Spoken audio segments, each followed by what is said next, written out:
bueno, muchas gracias por la invitación. La verdad es otra vez más un placer estar aquí. Y qué difícil porque voy a tener que mantenerlos despiertos con un tema como la endometriosis. Si odias a alguien, mandar una endometriosis. Eso es lo que tenemos que saber. Bueno, me encantó el tema ese que estuvimos charlando recién.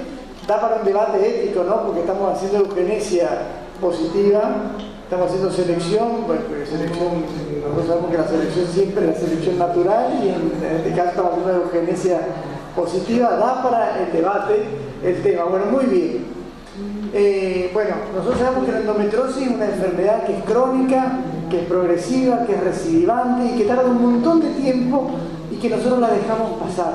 Y la dejamos pasar, el paciente comienza en su vida, en su ciclo, con el dolor y nosotros le decimos, mirá, no pasa nada, es normal menstruar. ¿Y sabes lo que dice la Biblia? La Biblia dice, parirás con dolor, pero no dice menstruarás con dolor, que es una cosa. Pero nosotros decimos que está bien que tenga dolor, no pasa nada. Y sin embargo, en el mientras tanto, la célula puede ir pasando por lo que hicimos la teoría de Samson, a través de la trompa, localizarse en el peritoneo, y nosotros lo vamos viendo y empieza a hacer esos focos endometriales y por supuesto, a partir de esos focos peritoneales, comienza el proceso un poco mayor y empieza a ser las adherencias, la fibrosis, cada vez más profunda, los nódulos endometriósicos y finalmente tenemos los casos en que la paciente nos van a consultar porque los dolores son imposibles, tiene dolores para las relaciones sexuales, infertilidad, etc.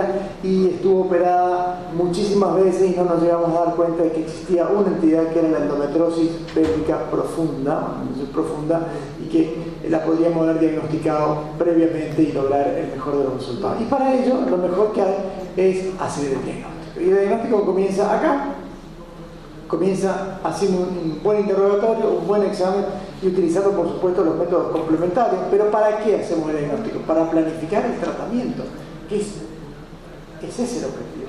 Es básicamente qué le decimos a los pacientes una vez que le diagnosticamos. Ayudar al cirujano a decidir qué lesiones va a tratar y qué lesiones no hace falta, que podríamos hacer alguna otra cosa. Seleccionar un cirujano avanzado para planificar el tratamiento, porque no es lo mismo, todo no es lo mismo, aunque parezca mentira, ¿sí? Las peras son peras, las manzanas son manzanas, no podemos dar. Incluso hay diferentes tipos de peras y hay diferentes tipos de manzanas y no las podemos mezclar a todas, no están en la misma bolsa. Yo cuando voy a comprar ahí enfrente del estacionamiento, donde dejo el auto, frente al sanatorio, le digo a Paco, que todos se llaman Paco los verduleros, me digo, Paco, dame papa, pero tanto, ¿cuánto vale? ¿Y la manzana? ¿Cuánto vale la manzana? Por ejemplo, 10 pesos. Y la pera, 10 pesos. Todo vale 10 pesos. Todo está en la misma bolsa, todo vale lo mismo, dentro todo. Bueno, acá es así, ponemos todo en la misma bolsa y no debería serlo. Porque el tratamiento finalmente es multidisciplinario entre todas las cuestiones. Y lo que tenemos que entender, en base a esa evolución que habíamos visto de la endometriosis, es justamente esto, que la endometriosis tiene diferente localización a partir de sus teorías que existen, que no solo son la de Samson, sino que también habla de la inmunidad del paciente, o sea, de la capacidad de reacción hasta esa célula, y como la misma, y que hay una endometriosis que es superficial y que abarca los peritoneos, la serosa de los órganos, pero que existe esta, que es la endometriosis profunda, ¿sí? Que abarca serosa, pero abarca también la infiltración de los tejidos fibrosos, el perineo, la infiltración en las capas superficiales, en la muscular, en la mucosa, y aunque le parezca mentira, no infiltra la grasa. La grasa siempre es la amiga y es la que tenemos que recubrir nosotros. Infiltra tejido fibroso de la endometriosis. Y en la anamnesis nuestra tenemos que prestarle mucha atención a esto, que los síntomas están relacionados con el número y con la localización de los implantes y con el número y la localización de las adherencias. ¿Chan? O sea que si nosotros hacemos un buen interrogatorio nos podemos ir orientando hacia donde queremos llegar. Fíjense que esto, a partir de los numerosos interrogatorios que había, un señor que se llamó Chaprón en el 2005 establece, según una base de datos que, digamos, con un cuestionario predictivo, que los pacientes que tenían más de 8 en ese cuestionario tenían mucha relación con la endometriosis profunda y podía determinar los lugares en donde aparecía. Y no solamente se le ocurrió a Chaprón, sino que muchísimos otros utilizaron los cuestionarios y llegaron a relacionar el lugar, donde, digamos, el síntoma con el dolor específico. Y aparecen también dentro de todos esos síntomas que nosotros estábamos preguntando, empezamos a preguntarle algunas otras cosas. Por ejemplo, ¿cómo va el cuerpo? Y aparece una nueva terminología que era la disquesia, que nosotros la dejábamos o la habíamos olvidado, o la habíamos estudiado cuando hacíamos cirugía general en las pacientes que tenían, por ejemplo, hemorroides, que tenían la sensación de que no terminaban de evacuar, o que tenían ardor para evacuar, o que tenían alguna dificultad evacuatoria final. Bueno, nosotros le empezamos a preguntar cuando estudiamos una paciente con endometriosis. Y fíjense, una dismenorrea severa que cede con la paridad, porque esa es otra de las cosas que decíamos. ¿Te duele cuando tenés properiometría? Sí, ya cuando tengas hijos se te va a pasar. ¿Nunca lo dijeron? Sí, lo dijeron. Bueno, la dismenorrea severa que cede con la paridad es una endometriosis en Douglas, probablemente. Los dolores que no son cíclicos pueden tener que ver con el intestino, síntomas urinarios bajos, endometriosis que es para la vejiga, ojo con la cesárea. Los síntomas gastrointestinales, infiltración del intestino en la vagina, ojo al piojo. La dispareunia, la endometriosis y los úteros sacros, o sea que no se olviden que los úteros sacros son fibrosos, o sea que ahora tenemos que hablar de infiltración del útero sacro y también de los cardinales. La defecación dolorosa, lo que estamos hablando, esa disnesia, la endometriosis profunda que invade la vagina. La severidad de la disquesia, que es lo que hablamos de esto, de la defecación dolorosa, habla del compromiso recto-vaginal y del diámetro de la lesión. Hay pacientes que tienen esas lesiones que han infiltrado los tejidos fibrosos y particularmente el tabique recto-vaginal, sobre todo las retrocervicales, y que se han ido más profundamente sobre el recto y que van a presentar esta sintomatología. Y no es pero ¿tenés sangre cuando evacuás? No tiene por qué tener sangre. Si tiene sangre ya está muy complicado el asunto, porque significa que atravesó toda la mucosa. No, pero le mandé a hacer una endoscopía digestiva baja y me dijo que estaba todo normal. Más vale que va a estar todo normal, porque si llega a ver algo en la endoscopía digestiva baja es porque ya estamos con un caso muy complicado. El examen clínico ¿puede predecir algo? Sí, puede predecir algo. Por eso hay que examinar a los pacientes, ¿no? Porque la sensibilidad pélvica es un dato por lo menos llamativo, ¿no? Y que no tiene que ver con el signo de frente que aparece cuando hay una EPI, sino que la paciente le duele cuando le movilizamos el útero sin que esté inflamado, porque la endometriosis genera una inflamación crónica. Los úteros en retroverso, flexiones fijos, por supuesto, los ligamentos uterosacros que se pueden palpar, que no siempre uno puede examinarlos correctamente porque están más profundos y hay que tener. A mí me sale porque, miren, a mí me llegan los dedos, pero no obstante existen algunos tips que permiten hacer el examen. O sea, le van a hacer el examen ginecológico, hagan que la paciente sobresalga un poco más de la camilla. Cuando llegan al fondo del saco y están de alguna manera intentando examinar lo que son los ligamentos uterosacros, pídanle que eleve la pelvis, que la levante un poquitito, que se levante de la camilla, y ahí se le van a ofrecer un poco más los ligamentos uterosacros para poder determinar si le duele o no. Atención ahí, porque ahí está la dispareunia profunda. Los ovarios aumentados de tamaño, bueno, nos pueden hablar de los quistes. El examen durante el periodo menstrual, no, mira, estás menstruando, no te voy a hacer examen ahora porque en realidad te vas a sentir incómoda. No, bueno, está bien, yo entiendo eso, pero este es el mejor momento para hacerlo, porque ahí es donde más le duele. Entonces ahí es donde uno puede determinar el valor que tiene ese examen clínico, ¿no? La endometriosis profunda la podemos ver ahí, la endometriosis quística, la adherencia de Douglas. Y ahí va. Bueno, muy bien. El comportamiento clínico de una endometriosis superficial difiere del comportamiento clínico de una endometriosis profunda, y acá es donde nos tenemos que centrar. Mientras la endometriosis superficial la puedo ver por la paroscopía, ¿sí? Y se manifiesta por alguna sintomatología en general, el mayor de los puntos que la lleva la paciente a la consulta van a ser dos: el dolor vinculado al ciclo menstrual, la dismenorrea, ¿sí? Y por supuesto la infertilidad, que me tiene que hacer sospechar de que esto puede estar. Y en realidad con una laparoscopía podríamos diagnosticarlo. En el caso de la endometriosis profunda es un poco más complejo y requiere alguna otra habilidad. porque va a haber retracción. La retracción de estos nódulos, de estos tejidos fibrosos, es la que va a invadir el perineuro y va a generar la molestia, la fibrosis, obstrucción de órganos y todos los compromisos nerviosos que eso conlleva. O sea que tiene un comportamiento que es bastante más extensivo y que de alguna manera es como si fuese, quiero que se entienda la analogía y que no se compare de forma directa, como un cáncer que va infiltrando los tejidos. Siempre sabemos que es una patología benigna, recidivante, crónica y benigna, ¿está? Pero miren acá, el diagnóstico prequirúrgico. Básicamente la ecografía endorrectal, la resonancia, los enemas varietados, la colonoscopía. Y la idea final de la endometriosis profunda es ver el tamaño y el número de las lesiones, la profundidad de la infiltración, porque en la profundidad de la infiltración está cuánto yo le tengo que sacar a la paciente en la cirugía para que la paciente no se queje más de dolor, porque lo que viene a la consulta es por dolor. Y si yo no le saco, el dolor persiste. O sea, la operé de endometriosis sin tratarle el problema. La estenosis de los órganos, la circunferencia afectada, la distancia de la unión recto-anal. Miren esto, qué dato interesantísimo. Le hacen la ecografía, tiene un endometrioma. Lo que te duele, ¿sabes qué es? Te duele porque tenés un quiste de chocolate. Bueno, le explicas todo lo del chocolate y la entras a operar. Tiene un endometrioma. Es cierto, tiene un endometrioma y le pueden hacer una cirugía por endometriosis, que básicamente debería ser por vía laparoscópica. Atenti, el 40% de los endometriomas está asociado a una endometriosis profunda. Y es lo que uno ve, si la operé, que está todo pegado. ¿O no? Eso también se ve, se escucha. Bueno, esta es una buena paciente para derivarla a alguien que haga endometriosis. Que si lo odian, mejor, porque entonces le están derivando un paquete enorme.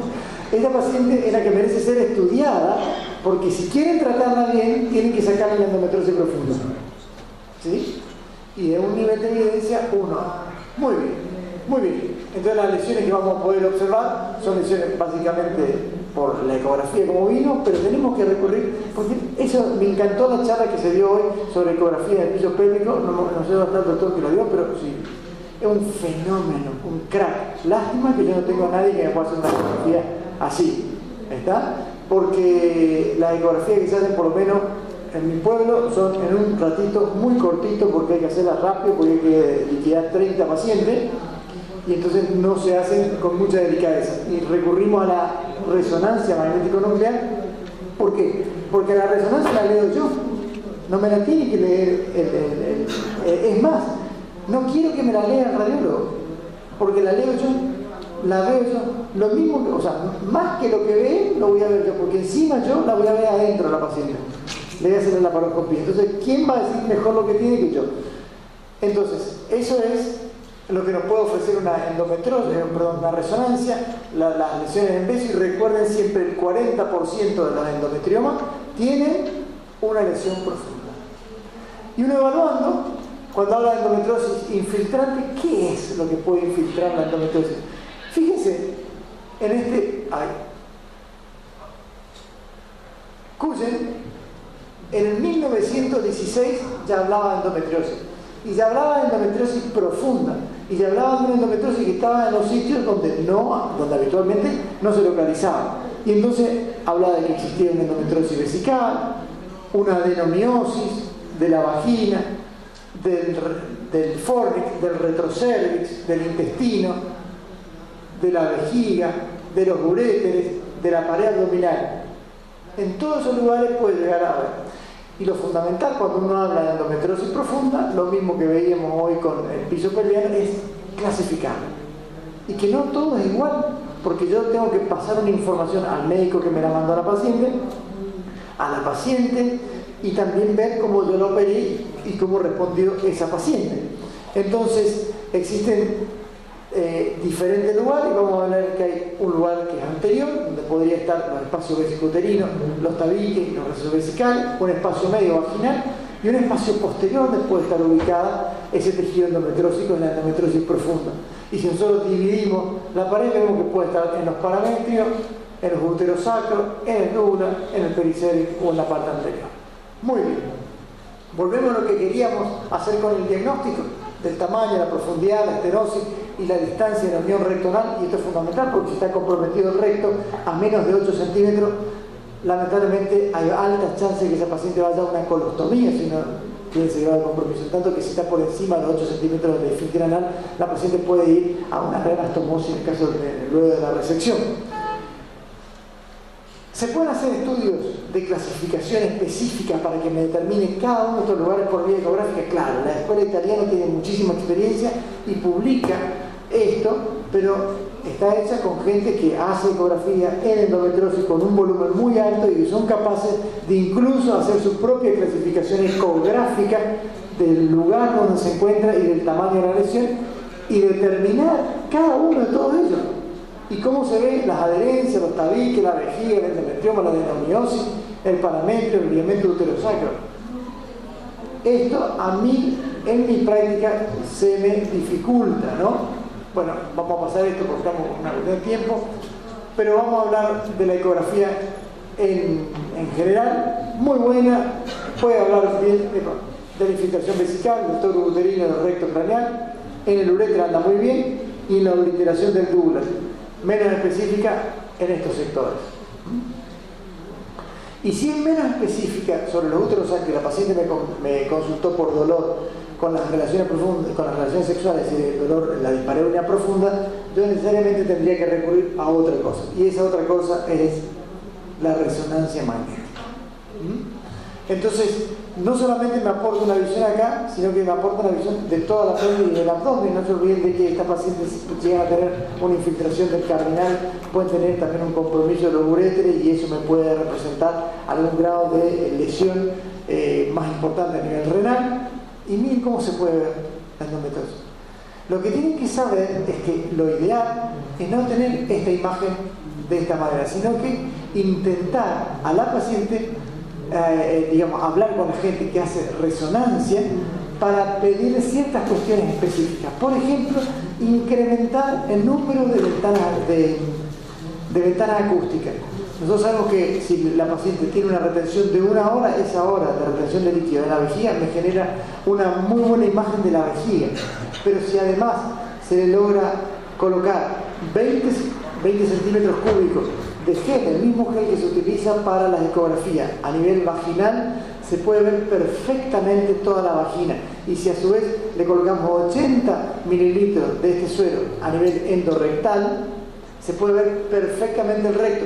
Y esto sirve, más vale que sirve, porque me permite ver completamente lo que es la fase anterior, el tabique recto vaginal y toda la parte rectal. Y el fornix uterino, bien dibujada la copa, muy bien dibujada la copa, y diagnosticar lo que es la endometriosis retrocervical. Bueno, acá volvemos, fíjense acá. Miren lo que es esta endometriosis retrocervical y cómo es el compromiso del intestino. Este es un caso real, esta fue colonoscopia de la paciente. Ven acá, miren este grado de infiltración que lo ven. Ya sobre el recto hace una forma de hongo, lo ven ahí, ¿no? Una exclusión, un riñón excluido, cuando está afectado los paramétricos y el compromiso del uréter. Bueno, acá básicamente donde hay mejor chance de tener donde se ve mejor o con qué método se puede llegar a ver mejor. Los uterosacros, muy bien con la resonancia, se ven perfectamente bien.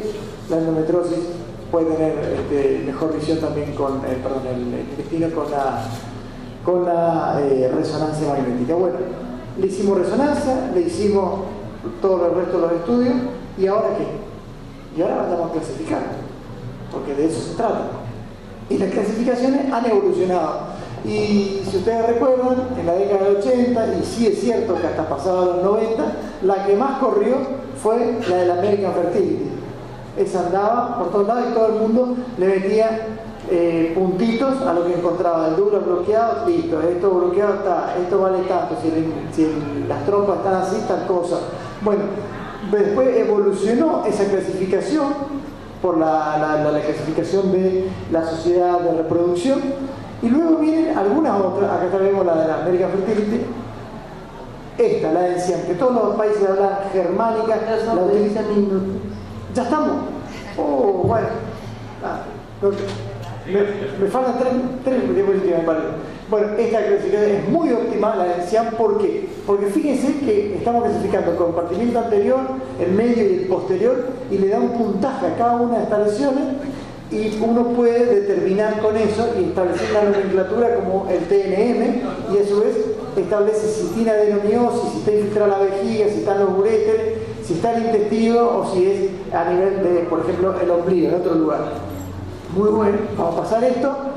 La topografía, tenemos que involucrar el urovagina, ureter, parámetros, localización intestinal. Eso es una clasificación óptima para ver endometriosis profunda, que es la clasificación de parámetros. ¿Y para qué nos sirve el diagnóstico? Como decíamos, para planificar el tratamiento, pero que le ayuda al cirujano a decidir qué lesiones va a tratar. Y esto es muy importante, porque si uno sabe que está enfocándose a una endometriosis profunda, no puede hacer cualquier cosa. Uno tiene que saber lo que va a hacer. Y sabe que si tiene una endometriosis profunda, lo que tiene que hacer es ir a tratar la endometriosis profunda.